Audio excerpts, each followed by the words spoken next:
Hello friends, you're with Lonesome Gamer, and tonight I'm gonna play Assyrian Wars, designed by Udo Grebe, and the company is Udo Grebe Game Design. It covers the time span between 722 and 605 before Christ, and it shows the height of the Assyrian power and also its decline. The concept of the game is that one player controls Assyria and he's the big guy, he's bullying everybody else, he's completely dominant. But the four other players, they control some smaller powers: Babylon, Elam, Egypt, and the Medes. And they are actually in a nearly cooperative situation if they want to compete against Assyria, especially at the first half of the game. And they work together to bring this absolute dominance a little bit down and to hinder Assyria from gaining an early victory. And then after a while it's getting harder and harder for the Assyrians, and the other powers can then also try to work maybe a little bit on their own and try to get some points for themselves, maybe do some damage to the other players so that they can win this game alone. But there's always this difficult balance that you have to take care of Assyria and also kind of want to be in the lead.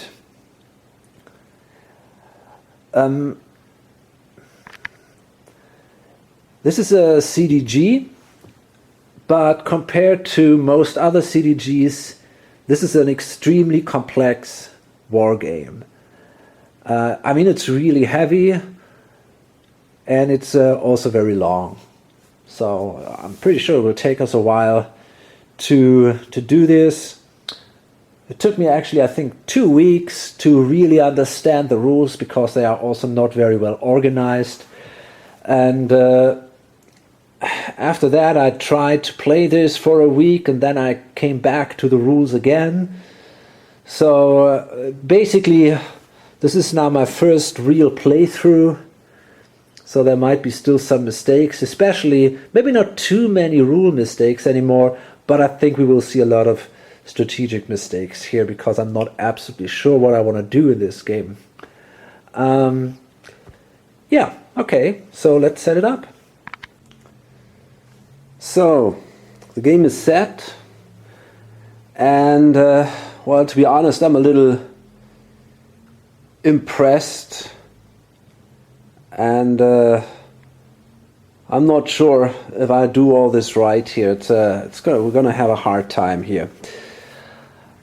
So we've set up the active powers. The Assyrians here, they have by far the biggest army. We see here the leaders, Sargon II, and then different type of units here. These are chariots, heavy infantry, bowmen, and light infantry, for example. Up here, this pink power here is Urartu. Over here are the Mede,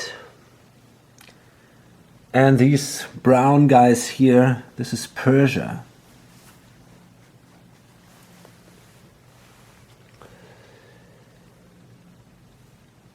These ones here, the gray, is Elam. Babylon is green.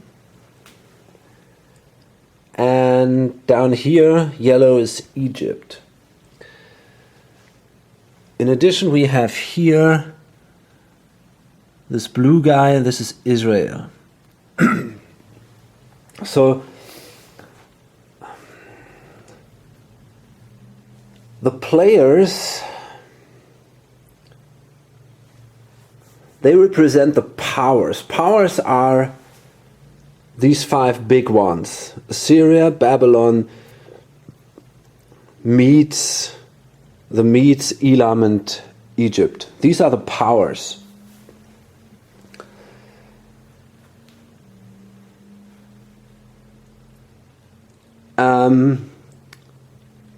The non-powers and the powers together are called countries. So these minors, basically the minors and the powers, are all called countries. A minor becomes active if it is at war with someone or if it is allied with someone. Right now, Urartu is at war with Assyria, and they are allied with Elam. This is represented by this little diplomacy marker here that is on this diplomacy track. Gray is the Elam color, and it's here at alliance. In addition, we use these tracks here for victory points, for tribute, and the Assyrian track is used for some more things: impulse rounds, game turns.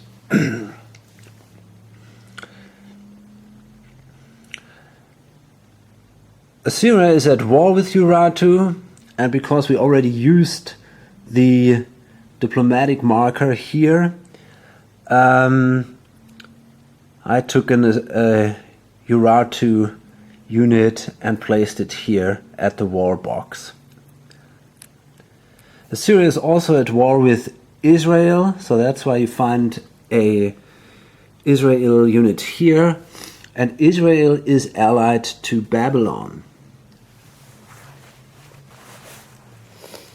So the more to the left, to the right, these markers move, the stronger is the alliance with the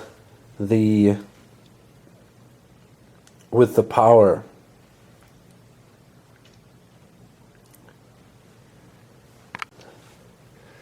Persia is at war with the Medes. They're not allied to anyone. In addition, we have these minor cities here. There is Adana and Cyprus. Adana is up here, Cyprus here. These 2 cities are allies of Assyria. And we have Petra and Dilmun. Petra is down here.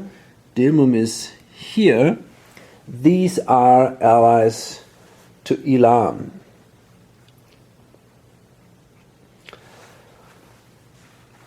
And this whole setup is shown here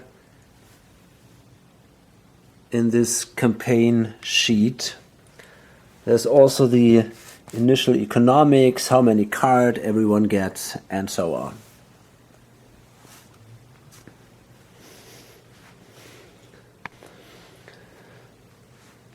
So what's the goal of the game? Well, the goal is to gain points. You can gain points for lots of things. We have here it's called quick start card, but it's basically more a player aid. And these points here, these are all things you get points for. Okay, so that's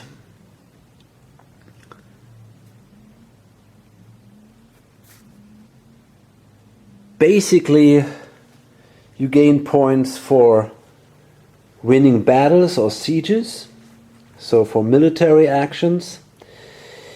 You can gain points for trade. If at the end of a turn you are the trade tycoon, meaning you have the most income from trade, then you get additional victory points for that. And that still applies if you are the second highest. In addition, you gain victory points for alliances. And there is also the first problem. I'm not sure how this actually works. Let me see. The rules, they come with some funny things. Here, for example, at the end we have kind of a glossary here, but there are no page numbers. So, completely useless. This is something I simply don't get. I mean, if you produce a game that, whatever. I mean, on the other hand, maybe they realized, hey, okay, we don't need any page numbers because there are no page numbers here on the pages anyway. So who cares? But then again, you know, we got here, in the table of contents, we have actually page numbers. Well, I don't know.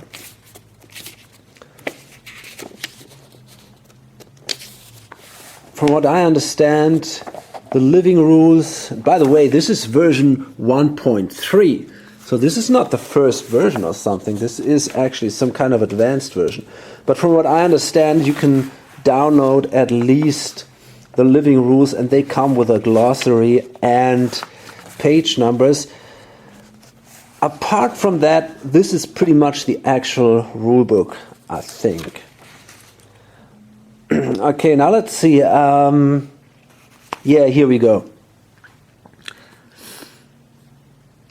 It says here, victory points are collected immediately for, and then you got all these kind of things here, basically battle things and so on, and also conquering or eliminating countries.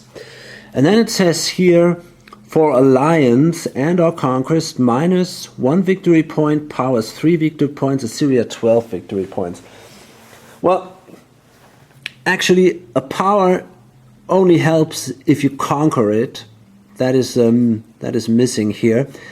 But minus, you can have an alliance with minus, and that would give you a victory point. But here I see a problem, because if you take this, if you gain that victory point right away, if you come to an alliance status, so if this marker moves from here to there, let's say, then I would gain a victory point. Now let's say, and this is possible, an enemy power tries to bring down this marker again. This is possible with some cards, for example. So it moves down, but then I can simply influence it again and push it up again. So I'm not sure if I should get a second victory point in the same round, for example, if I just put a marker back to alliance when it was down a little bit. So I think what I'm going to do is I'm going to give me victory points during between the different turns. There are when I count the trade points and people gain victory points for the trade, that also happens between the turns. I will simply count the allies or the allied minor powers and then give people their victory points for them. Okay. So that's basically how to gain victory points. Trade, military actions, and alliances. And now we come to the victory conditions, and that's a little complicated too. The game ends.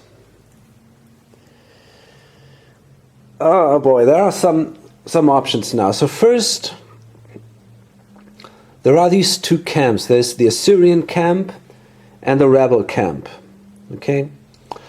And if one of the two camps is completely defeated, then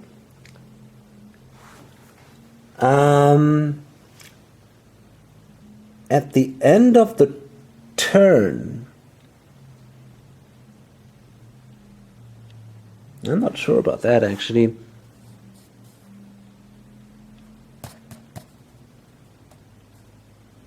Oh, right away. I think right away actually. Yeah. So if one of these camps is completely defeated, then you make a sudden end check. Meaning you roll 2 dice. These 2 dice are modified with the turn number. So you add the turn number to the dice, and if you roll a 10 or higher, then the game ends.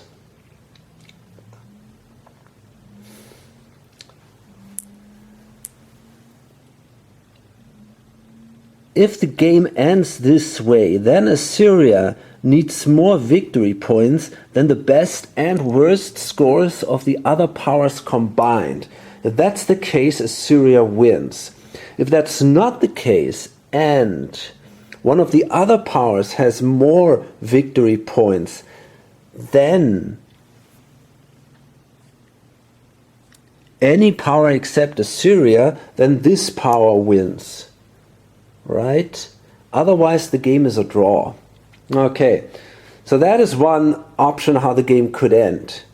One camp is eliminated, we make that check, and then we count the points here. Okay, but things are getting better. The game can also end if one power has more points than all the other powers combined. And I see a real problem here because, it clearly says here, sudden end also occurs if one power has a higher VP total than all other powers together. Okay. When I played that game for the first time, I only played a single turn actually, and that alone took me about, 10 days or so. So when I played that, after the first turn, Assyria had 20 points, and all the other powers combined had 2 points. Okay, so I'm pretty sure I made something wrong here. Still, I think that it's going to be very, very, very hard for the other powers to even survive the first turn. So I'm not sure if I really want to follow this rule the way it is written. What I'm going to do instead is I will do a sudden end check exactly like it is written for this other victory condition. And if it's successful, then the power that has these massive amount of points wins. Otherwise, the game continues. Same thing, if a non-Assyrian power has a higher victory point number than the second non-Assyrian power and the worst non-Assyrian power combined, then this power also wins. And here I'm going to do the same thing. I'm going to say this triggers a victory check, and if this is successful, then the power wins.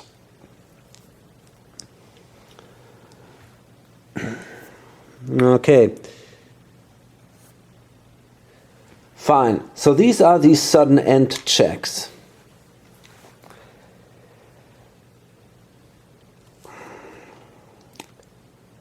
If this should all not happen, the game will go on for 5 turns, and after 5 turns the game ends. And then there are some additional points that are only counted if the game ends after 5 points.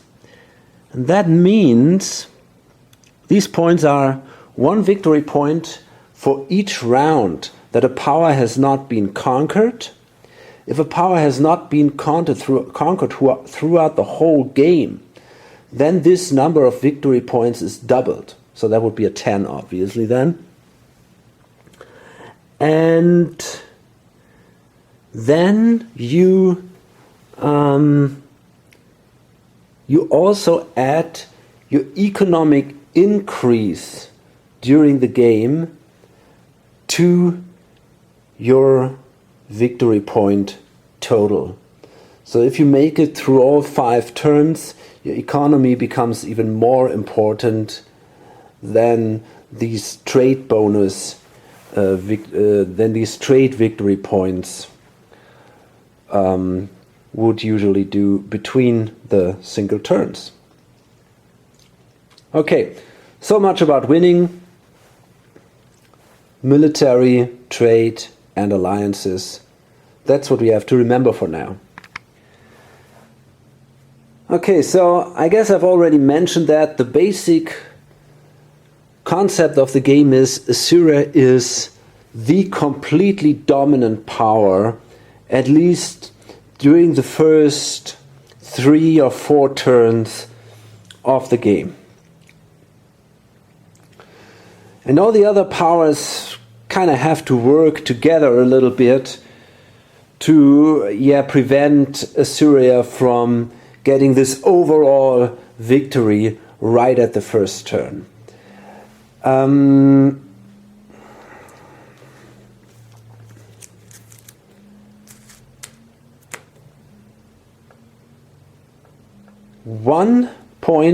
important point here is Assyria is gaining tribute from the different countries.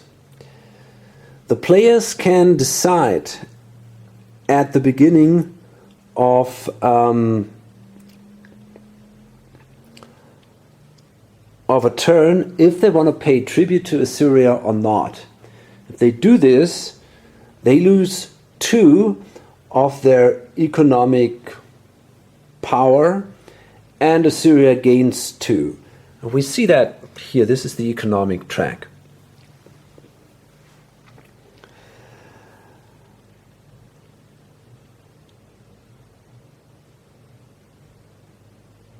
If they don't do it, nothing terrible happens.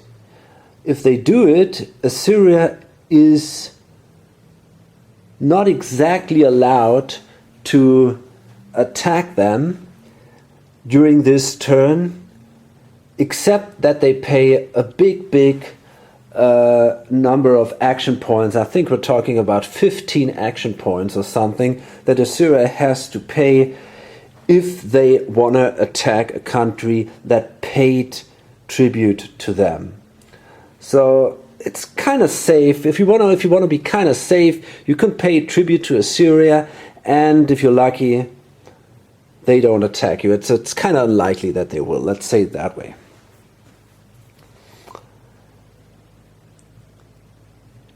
Then we have these minor powers. So if a minor power is allied with a player, then this player can decide if the minor power will pay tribute to Assyria or not. A minor power pays only 1 tribute, and Assyria gains only 1. And then the same things apply. Assyria is not allowed to attack these minor powers, except they pay, well, quite a big amount of points here. I think it's not quite as expensive to attack a minor power that paid tribute, or a minor country that paid tribute, as it is if they want to attack a power, but it's still, well, a little bit of an insurance. Pay tribute to Assyria and you're quite safe that they won't attack you. They're also allowed to move through your country if you pay tribute, so mostly there won't be a reason for them to attack you. The minor powers that are not allied with other players, they make a tribute check. And this works in a way that, you see here, these are the different cities here. And these cities, they have a defensive value, either here or here in the gate. And you look at the capital, which is the underlined city here, of a power, and roll as many dice as the defensive value of the capital. So I rolled, for example, for Syria 4 dice, and if you roll a 6, then the minor will not pay tribute to Assyria. And that's exactly what happened here. So I marked that. They refused paying tribute. And if a country that refused because of a tribute check to pay tribute, if that happens, then Assyria must punish that country in the following turn. This is possible either by conquering that country, there are specific rules what that means, I'm going to explain that later, or they can also win a battle of a certain size, I guess, or simply take a city, and if they do that, after they've taken a city, the country is forced to do another tribute check, and then if they pay tribute after rolling that check, the country is punished, everything's fine. If they don't pay tribute, the country doesn't count as punished, and Assyria has to go on.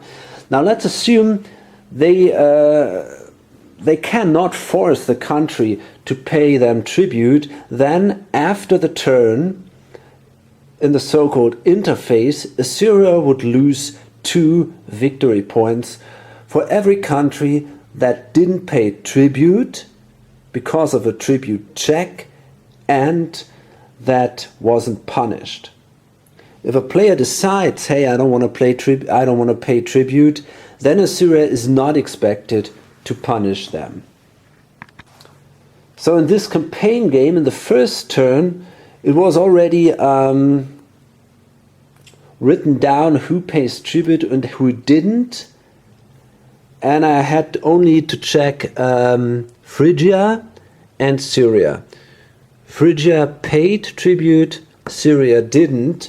So Assyria has to attack Syria and has to try to punish them.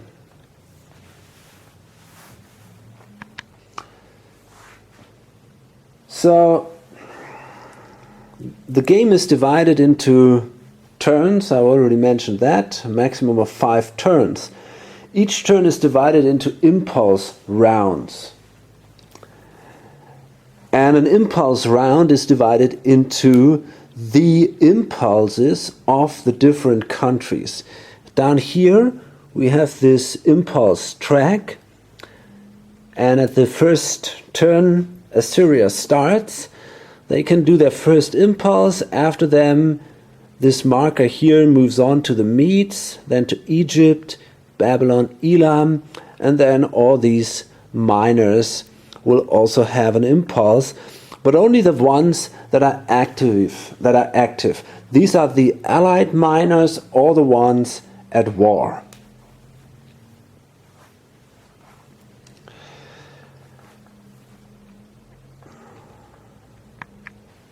During an impulse now, a country can play one of his cards depending also on this on the scenario. The countries start with different numbers of cards, and in the following turns the numbers of cards a country gets depends on the economic level. And there is also a minimum and a maximum number of cards for Assyria, for the powers, and for the miners.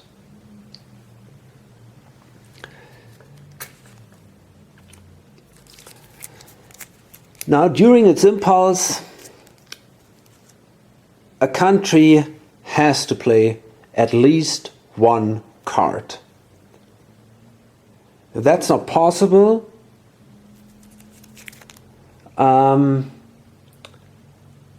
they can do very little.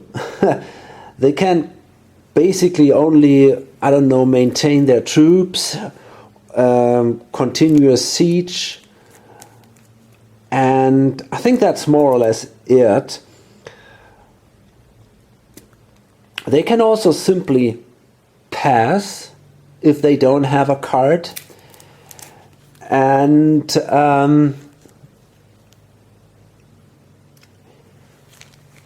during each impulse, a country will gain income.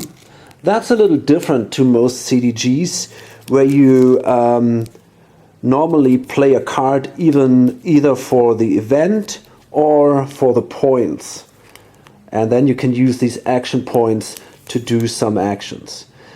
That is also the case here, but in addition to these action points from the cards, you get a basic income that is written here on the economic track, and it depends on the size or the numbers of cities your country controls. Then you have some special cities which are of extraordinary wealth, and they give you additional income. In addition, you gain income from trade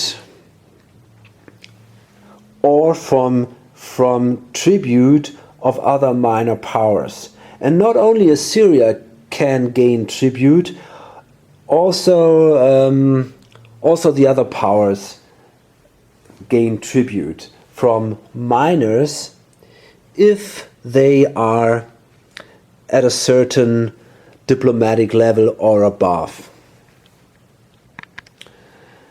And then you come to this economic value of your country, and I don't know, you simply follow some kind of formula, and that says then how many cards you get during this turn.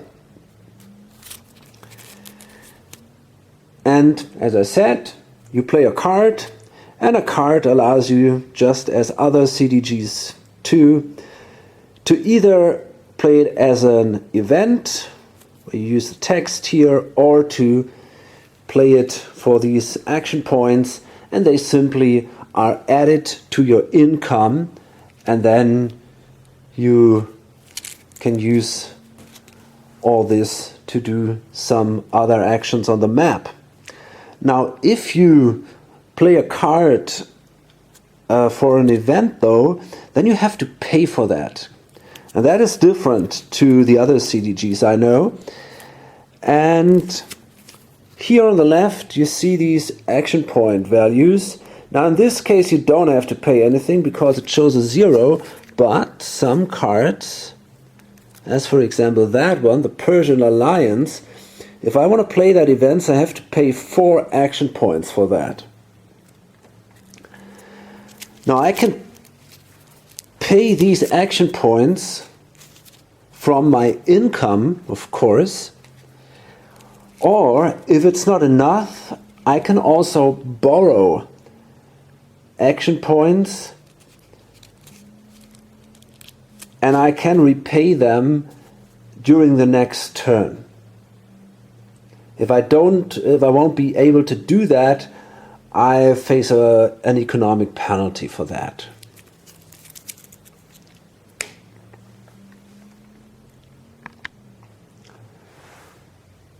Okay, so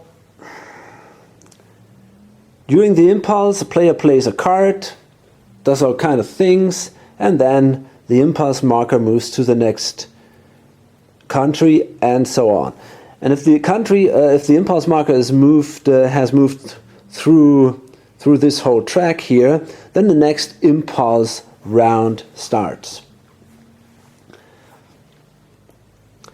If a player, no, that's wrong. Yeah, if one player is the last player holding a card in his hands, or more, one or more cards in his hands, he can still play a card, but then the turn ends. Okay? So right now, Assyria, for example, has the most cards. They have 8 cards, and the others have about, I don't know, 4 or 5 cards. And now let's assume we did 5 of these impulse rounds, then Assyria might have 3 cards left. This is all a little theoretical because there are other ways to get rid of cards and so on, and I'm going to explain that later. But let's assume it works like that everybody just plays a card every turn or every impulse, then Assyria will end up with 3 cards left, the others won't have any, and then the turn would be over. We come to an interface where lots of other things go on, and then every power would gain new cards depending on the economic strength, and we come to the next turn. Okay. In addition to the standard hand cards, each power also has home cards. And these are cards, they can play just as every other card too, but at the beginning of the next turn they will regain these home cards, and in addition to the new random cards they draw from the deck. So that gives also each power a special touch. Assyria, for example, has very strong military cards and battle cards. Babylonia has more economic and building cards, and yeah, all kinds of different options here. So let's start the first impulse, I say, and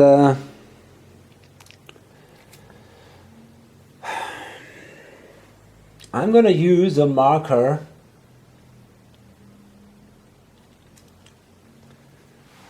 it is suggested to somehow use these number markers or dice or something to remember the number of action points you used, but I'm going to use this used marker here and place it here on that track.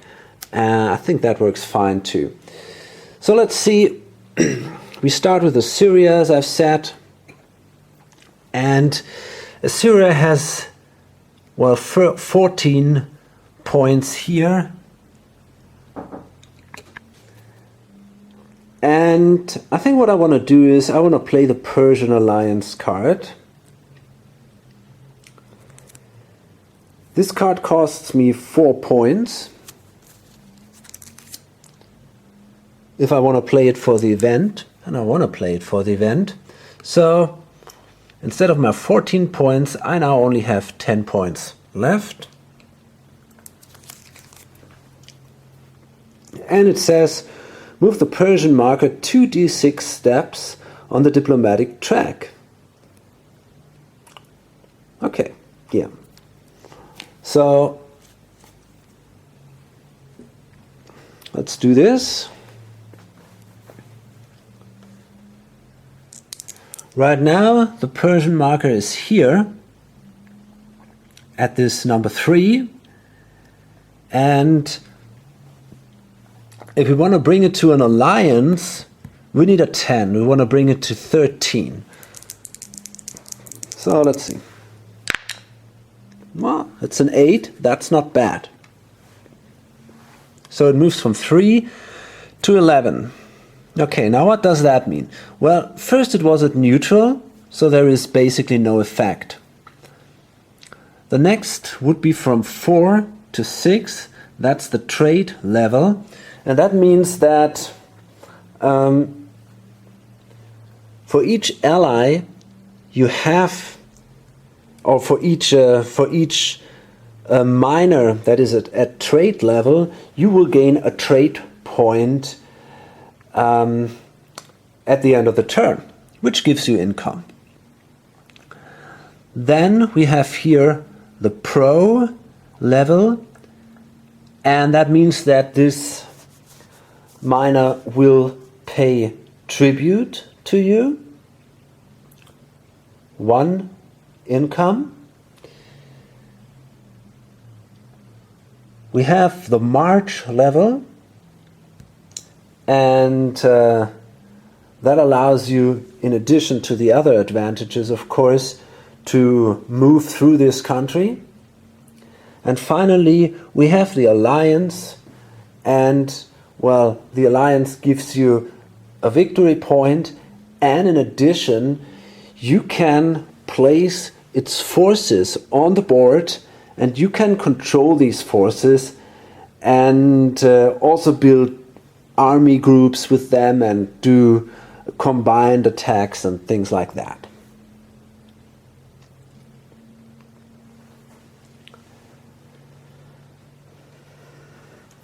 And it would be pretty cool for the Assyrians to get the Persians as an ally, because then they could use them.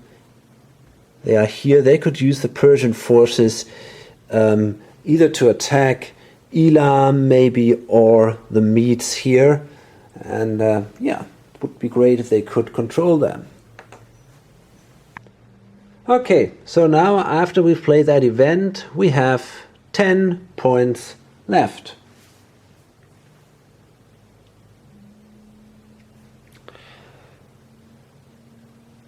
And, well, what are we going to do with these 10 points? Well, we have these big armies here, that one and this one. One thing is important: we have to punish Syria for not paying tribute. In addition to that,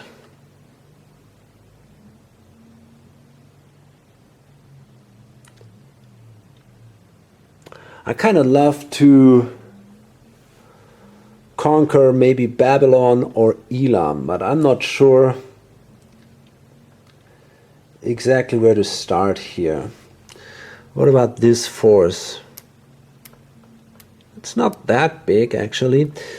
So I think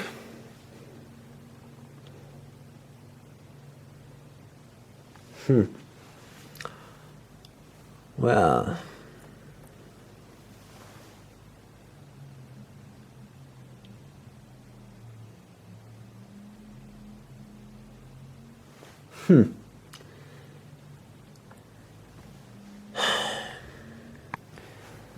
And by the way, there is a fog of war, so you're only allowed to look at the top. In a multiplayer game, that's especially interesting. You're only allowed to look at the top chit, and you cannot inspect the stack. And at the top, there always has to be the strongest unit or the leader of the force, right? And by the way, these stacks are called armies. And so what we could do now is we can move these units, of course, and moving a unit from one space to another costs you simply one action point. You can also use a leader to build an army. And if you move with an army, then you can move the whole stack, and it also costs you only a single action point. If you move through the desert here, you can see these red lines here. That causes attrition. But apart from that, there are not too many terrain effects. Also, moving here in the terrain of the meats, that also costs non-meat forces attrition. So what do we want to do here? Well, I think for now,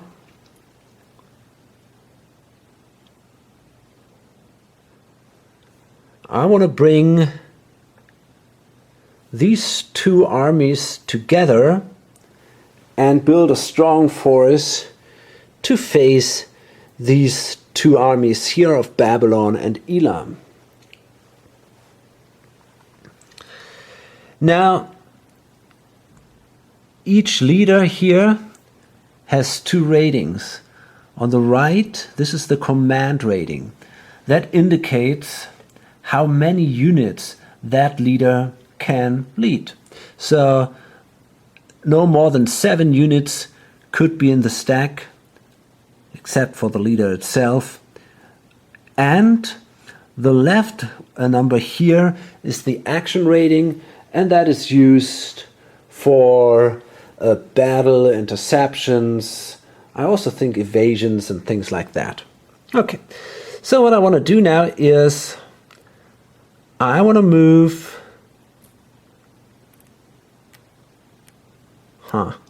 Yeah, I'm pretty good here. I want to move these guys from Assur to Tel Ashmar. Okay, and that costs me 1, 2 spaces. You can see here there's a difference between these cities here, this black square, and these ones here with this black and white square.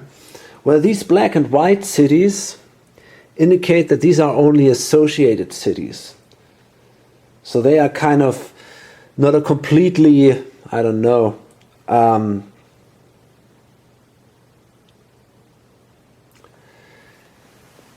they're not such a reliable part, or maybe something like that.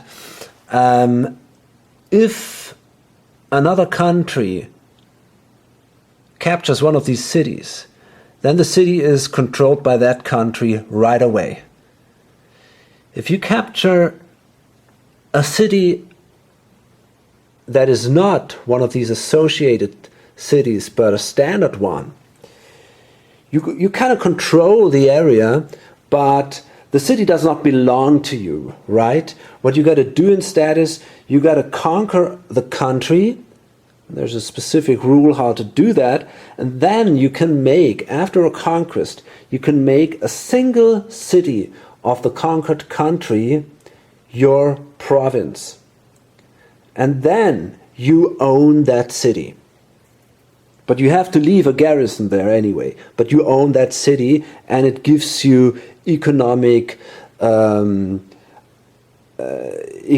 advantages and things like that. As long as you don't own the city, you don't get these economic bonuses for that. And that's the difference to these associated areas. You simply have to capture them, and then you own these areas. Okay, so we paid now 2 points to move this army here, and then I'm gonna take this army here. Right now I'm not at war with the Medes, if I see that right. Although that might change if Persia becomes my ally, but Right now I'm not, so I'm gonna move these guys down here. That's 1, 2, and 3. So now we are together here at Tel Ashmar. That did cost me 3 more points. 1, 2, 3.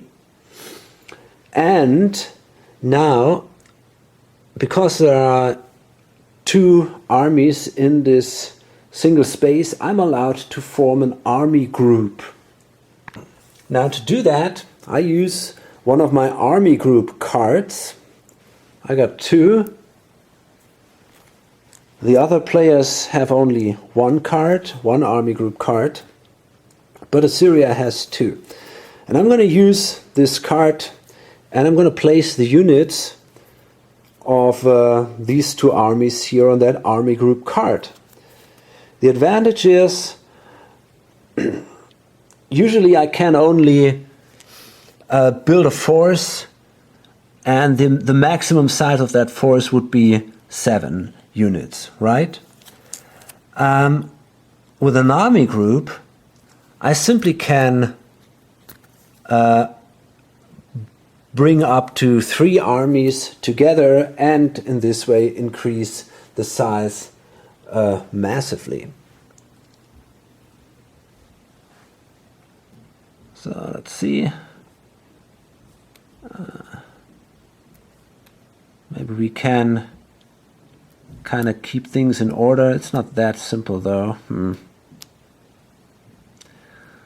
general is here, and by the way, this guy is the best one. Yeah, he's the better leader, so that means that he will be the commander of this whole army group, and then the second one will show up here. So, and now to represent this army group, we simply use this marker here and place it there. Okay.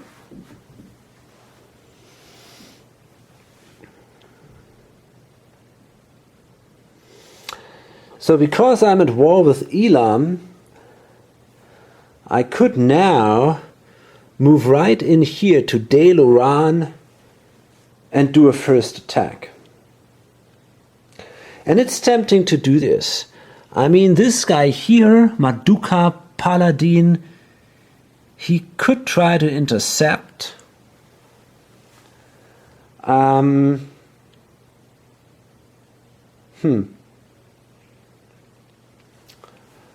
But I have a very strong force, so I'm really tempted to move on right away into Deiluran, and maybe I'm able to do some damage onto this force here. So I'm gonna try, and I'm gonna move there, and that costs me an additional movement point, or an additional point. Okay, so because my force is in a pretty bad shape, I'm gonna try to evade into the city of Deiluran. Now let's see, I have a nice player aid here. That doesn't come with the game, but you find it on BGG. So basically we need a 9 on 2d6. Okay. We have an auto evade if the force is 1/3 or less size of the invader. Now let's see. I don't think that's the case, but I'm not sure. 1, 2, 3, 4, 5, 6. Yeah, that's not the case. Okay. Now, let's see. We gain a +3 because we want to evade into the city. So that means we only need a 6 plus action rating of invading leader. That would be a 3 minus action rating of invading leader. That would be also a 3, so that cancels each other out. We could do a hasty evasion, but that would cause attrition. I'm not sure if I want to do that, but I'm considering to do this because here we have a side with the higher mobility. That means because I don't have any calf, but they do, they have a higher mobility rating than I have. So that gives them another one. So I would need a 7 to be successful here. If the evasion attempt fails, I'll have a problem because then it's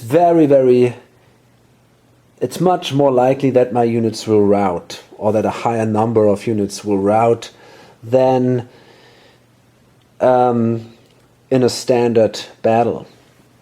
So therefore, I want to do a hasty invasion, which gives me a +2. So I only need a 5 to be successful. Let's hope for the best here. Yep, that's an 8. Okay, so now I can move into the city.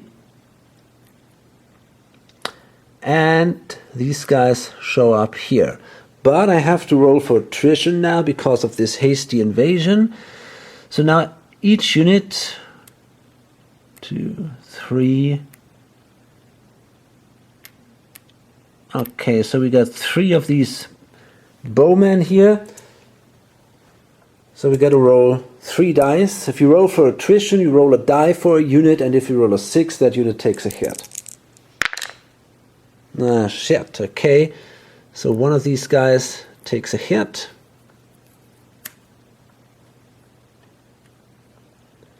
And then we got 2 of these. Ah, that was bad luck.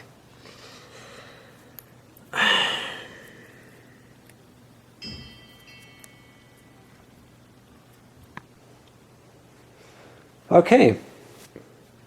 So now this force can start a siege right away because the others evaded into the city. That means the other force is allowed to lay siege on that city. There are 3 different kinds of sieges. One would be a hunger siege, and that is actually taking place here. That comes with a scenario set up. Samaria is under a hunger siege of Assyria. The problem with hunger sieges is it takes a very, very long time to be successful. Well, not that long, but we're talking about, I think, 5 turns here or so, or 5 impulses, and I guess we don't want to do that. Another option would be an assault. We could simply attack the city like crazy and try to slaughter the inhabitants.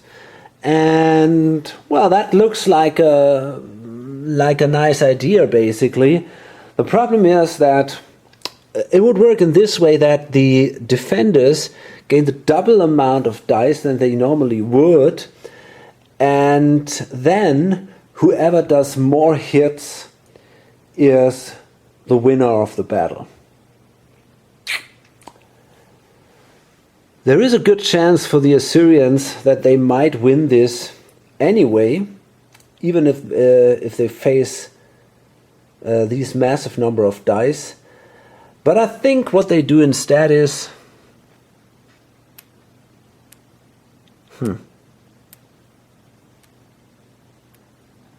yeah, I think what they do is they will do a standard siege attack. So what we see is more or less a standard battle now. Okay, so normally during a battle, each unit has a special ability. That is not the case during a standard siege battle. The only special ability here is for the bowman, for the defending bowman. They get a +1 on their strength. Okay? So let's start with the defender.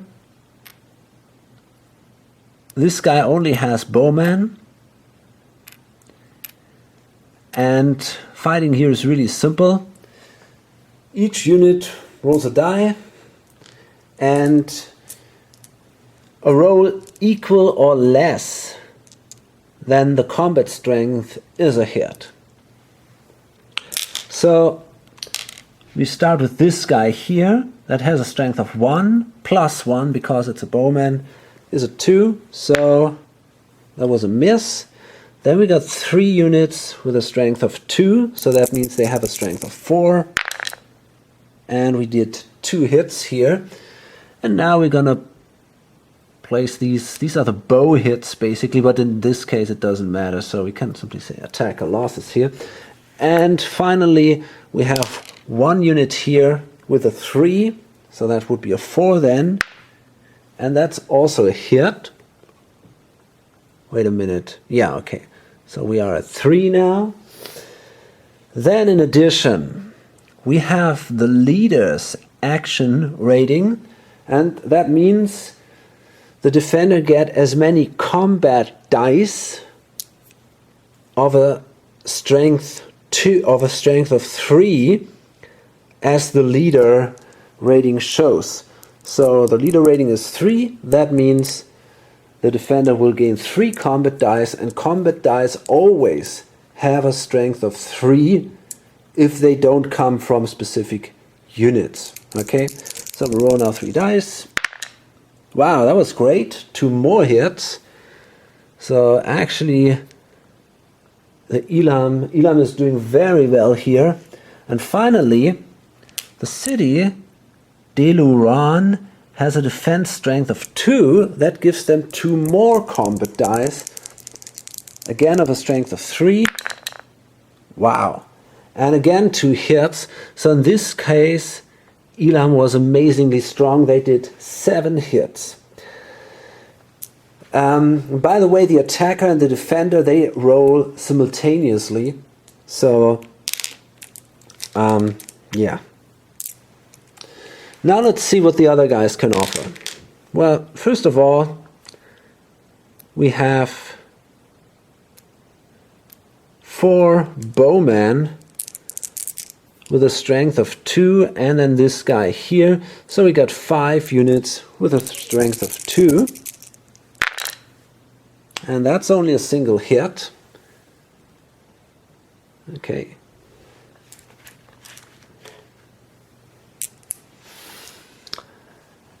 Let's see. In addition, we got 3 units with a strength of 3. And we can add the leader's action ratings. And these are 6. And they also have a strength of 3. So we got 9 dice with a strength of 3.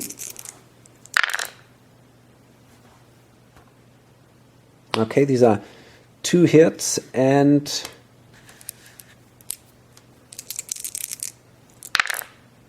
okay, 3 more, so that gives them 5 hits then. 1, 2, 3, 4, 5. Then we have the 2 chariots, and they have a strength of 4.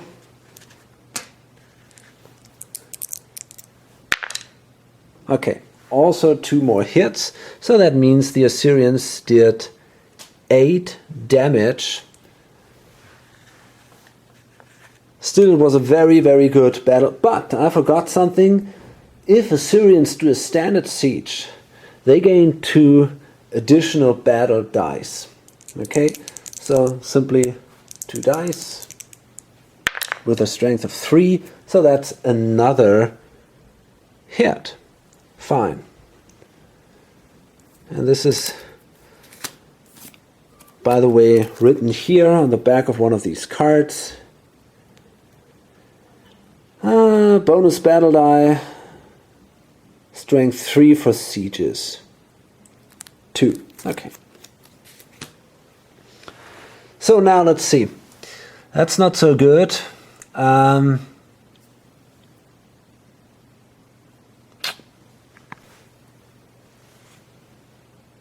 Okay, so first,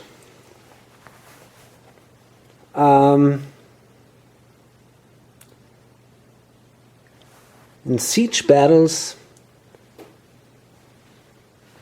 routes are a little different handled than in standard battles, right? So, in this case, first of all, each side takes hits. The defenders take 9 hits, and that's not looking good. They only have 1, 2, 3, 4, 5 units. So,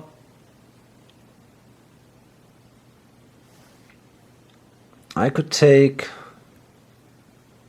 3 hits and then I would start losing units. So I would nearly lose everything. I would lose every unit basically. What I'm going to do is I'm going to place... So this city can take 2 hits before its defense value is decreased by 1.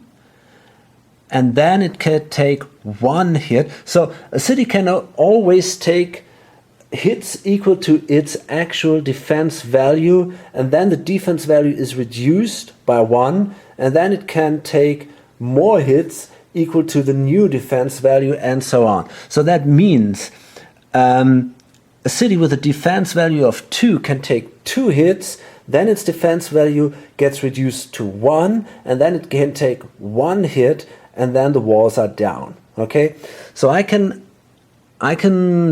put 3 hits, and that's what I'm going to do here. I can put 3 hits onto the city.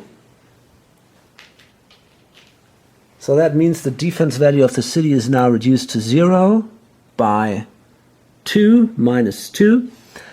So, and then I have to take 6 more hits. And I'm going to remove 1, 2, these guys, 3, 4. Yeah, I mean 5, 6. Okay. And this guy is now routing, and he moves into the regroup box, and so does my leader. Okay, so they end up here. And the other guys go back in my force pool, which is over there. The Assyrians take 7 hits. So that is also kind of painful for them. Well,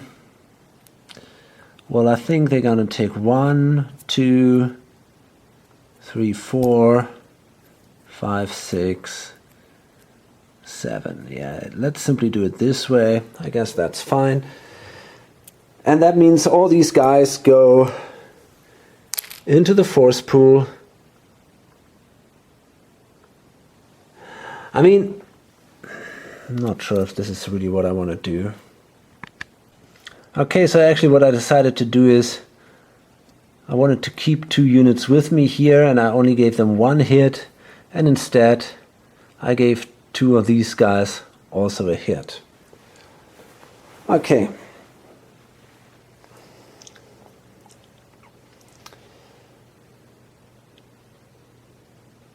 So that was then the first battle, the first siege, and it actually didn't went too well for the Assyrians, but still they will gain a victory point for that, I guess. Let's see. So take city level 2 with 1 to 4 unit garrison. Well, I think it was more. Take city, any city with +5+ unit garrison gives 1 point. What? Plus above. That's a little weird. I think plus an additional pointer. Any city with 5+ unit garrison. 1 plus above. Okay, I'm pretty sure that means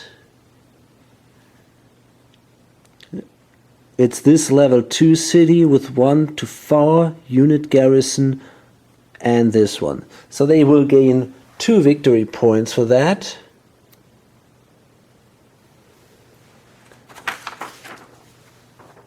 And now they have 4 points left.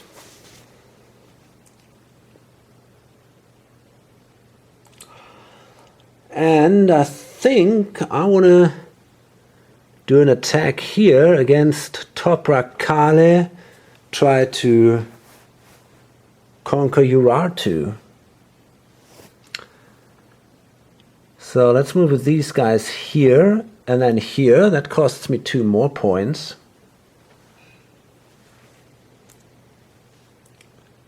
And now let's see. And by the way, I could move on with these guys because I was successful with the first siege attack. So that counts as an overrun. Now I would be allowed to move on.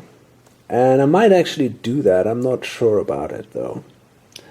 But for now, I will move with these guys here and do an attack against Toprak Kale. Okay, now that's the situation here. And again, I think that I'm not in a very good shape here. So I could fight that battle. I'm pretty sure I would lose it. And that would give the Assyrians more points. So I think what I want to try is, I also want to retreat to Tushpa. And Tushpa is a fortress with a very high defense rating.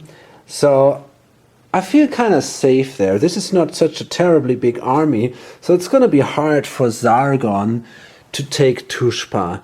So therefore, I think I simply want to move there, want to retreat there, and now let me see what again, I need a 9. Now the thing is, I don't want to go into the city. That's not going to be so easy. Let's see. Let's take that one. That's a little better, I think. So I wanna retreat into a friendly area this time, not into the same city. So that means I need an 8. Now the other guy has a better action rating. That means I need a 9. Okay. In addition, they have a calf, which gives them actually +1. So I need a 10. That's not looking good.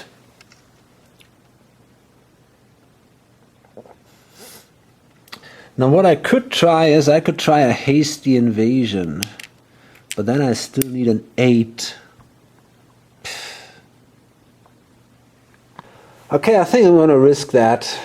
Try to get an 8. It's tough, but I'm going to try it anyway. So let's see. And I didn't make it. Shit. Okay, so that means the evasion attempt failed, and that also means that the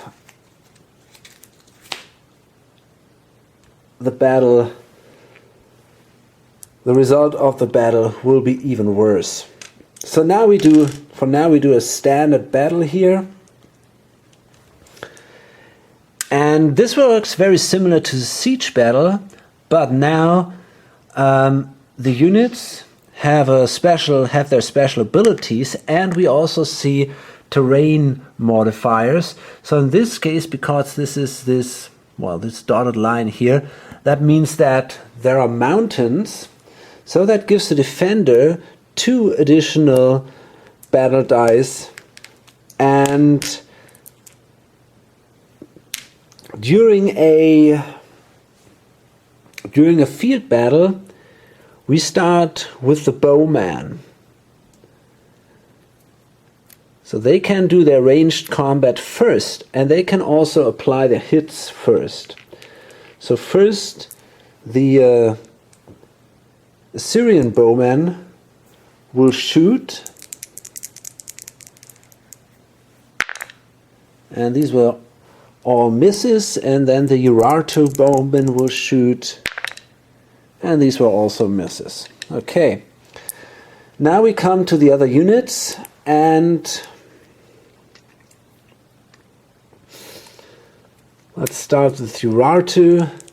This guy has a 2, and that was a miss. The other guy, the heavy unit, has a 3. That was a hit. The other heavy unit has a 4. That was also a hit, so that means we did 2 hits. And then we got the 3 hits for the leader, the 3 dice for the leader, and the 2 extra battle dice for the mountains. That wasn't great. That's just a single hit, because standard battle dice always have a 3 strength. So we only did 3 hits. That sucked. What about the other guy? Well, we start also with this guy here. That's a 2. That's a miss. Now we have these units here. These 2 heavy infantry with a 3 strength. So these were 2 hits. Then we have this heavy infantry here. That's also a hit. And chariots. Now chariots are pretty special. Chariots can choose if they want to count as a bow unit or as a heavy infantry unit. If they count as bow units, they could have done their shot before with the other bowman. But I decided not to do it. Well, I could have. It wouldn't do much different. And because we are in mountains, I'm pretty sure that there is a modifier for these guys. Let me see. I think we have a -1 modifier or something. Yeah, there we go. Chariots, yeah, -1 if attacking in mountain. Okay, so that means they only have a strength of 3 here. Still a success. Brings them to 4. And now the king itself, Sargon, he has 4 more dice of a strength of 3. That wasn't too great, so that's a strength of 5 then. Okay.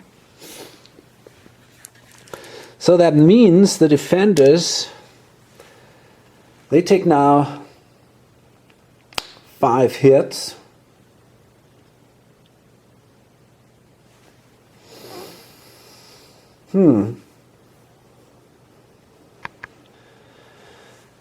Okay, so let's see. 1, 2, 3, 4, 5. And these guys, yeah, they are killed. They go back here. And now these units all will rout, because usually for every 2 hits a force takes, one of their units rout. So they now took 5 hits. That means 3 units, because it's rounded up, 3 units would rout. But because we failed the evasion check, for every hit we take, a unit will rout. So in this case, there are only 4 units left. That means all this unit, the leader counts as a unit in this case. So they all rout, and they all move here into the regroup box. Okay. Okay. Now the other guys, the Assyrians take 3 hits. So that's 1, 2, 3.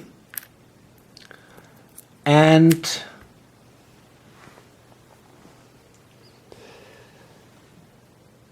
Whoops.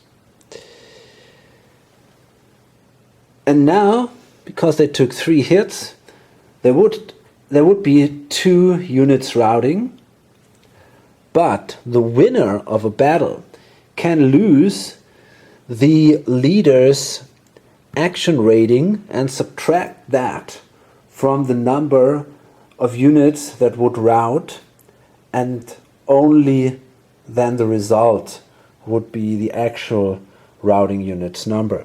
In this case, because Sargon has a 4, we don't see any unit routing. Okay, and now we're standing here at Toprak Kale, and now we can lay a siege on the city right away. And I'm actually thinking about, well, I need to do 3 hits to take the city. Yeah, it shouldn't be too hard.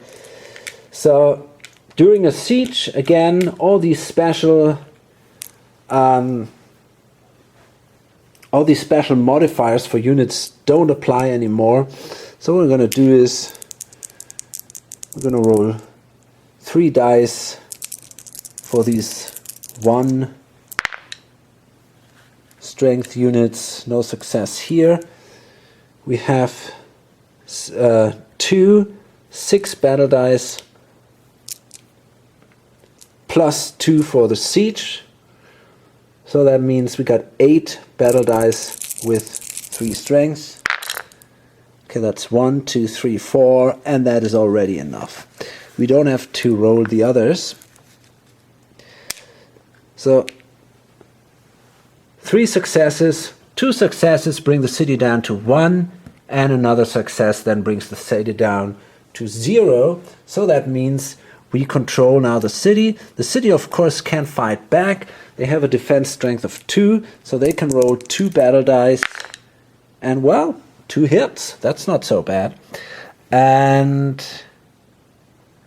well, I think I'm going to flip this sucker here and that one here. It's a little painful, but okay. So, fine.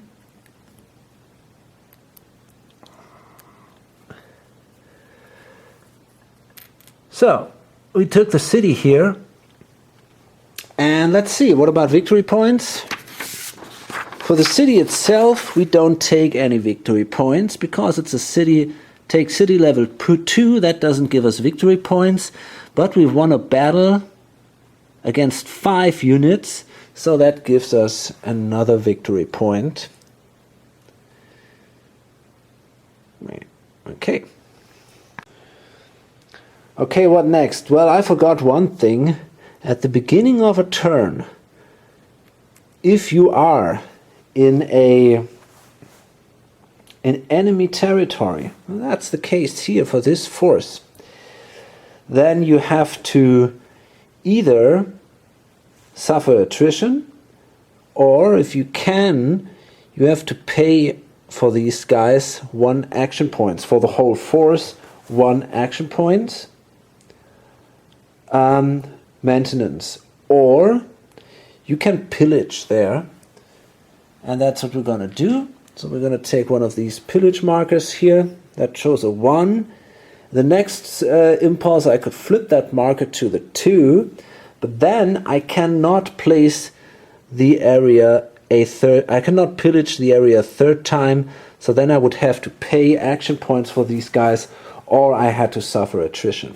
In addition, that hunger siege marker here now simply goes from a 3 to a 4. Okay?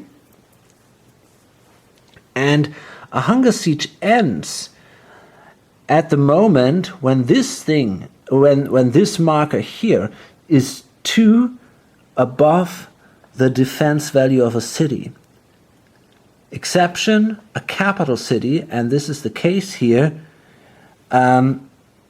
has to be 3 above the defense value of the city.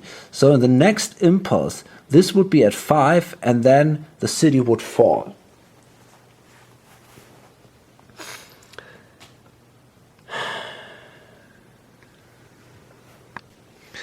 Okay, so now we got 2 points left here. What do we want to do with these points?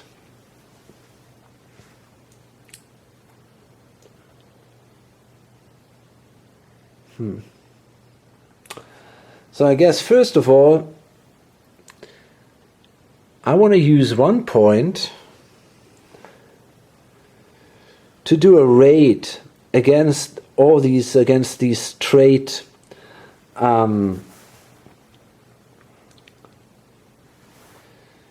against these caravans or whatever. So during the setup, I did it's called secret diplomacy, and that brought these raiders here, these light cav, into into this raid box here. And that allows me now, by paying 1 action point, I can activate all the raiders that I have here in one of these raid boxes. So in this case, these 2.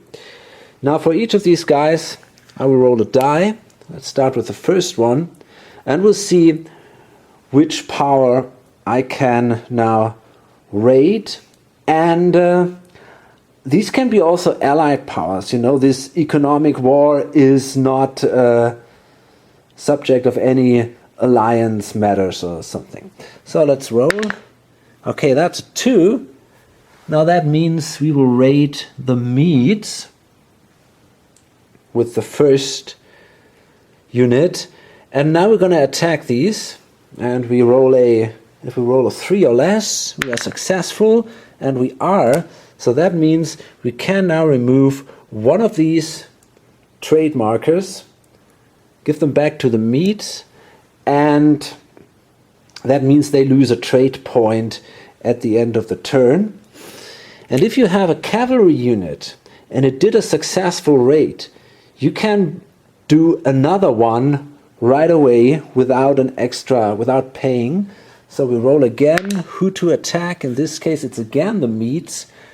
And we did a 3, so that's another successful raid. So the second marker also goes away, but you're not allowed to make more than 2 attacks with a single unit. Now the other one is activated, and let's see who is attacked in this case. Now this is Babylon, and that's also a success. No, actually it's Egypt, but it's a success anyway. So they lose 1, and we can also do a second one because it's a calf, and that was a 5. So they will attack Elam now, and that is also a success. So that was a very successful raid for these guys. And remember, right now it doesn't give them any advantage, but if they are the ones who have the most trade points, and each of these give you a trade point, at the end of the turn, you get additional victory points. Apart from that, it gives you an advantage on your economics. So it's definitely painful for the others to lose these caravans. Okay, so I got now 1 of these points left, and what I'm going to do with that, I'm going to save it. You can save up to 4 points. Saving points can be useful, for example, if you want to play some response cards or something. And in addition, you simply have an additional point left in the next turn. So that's a good thing. So yeah, I'm going to save 1 point, and I'm going to place that somewhere here on one of my home cards. And then I'm done with the first impulse of Babylon. And you can say it takes a really long time. So yeah, I guess I'm going to load this up now, and I hope this kind of made sense. This is all very, very complex. There are tons of different options, and therefore we're going to approach this very slowly. And yeah, we'll see if it comes to a, well, reasonable result here. Hope to see you in the next video on lonesomegamer.com. Bye.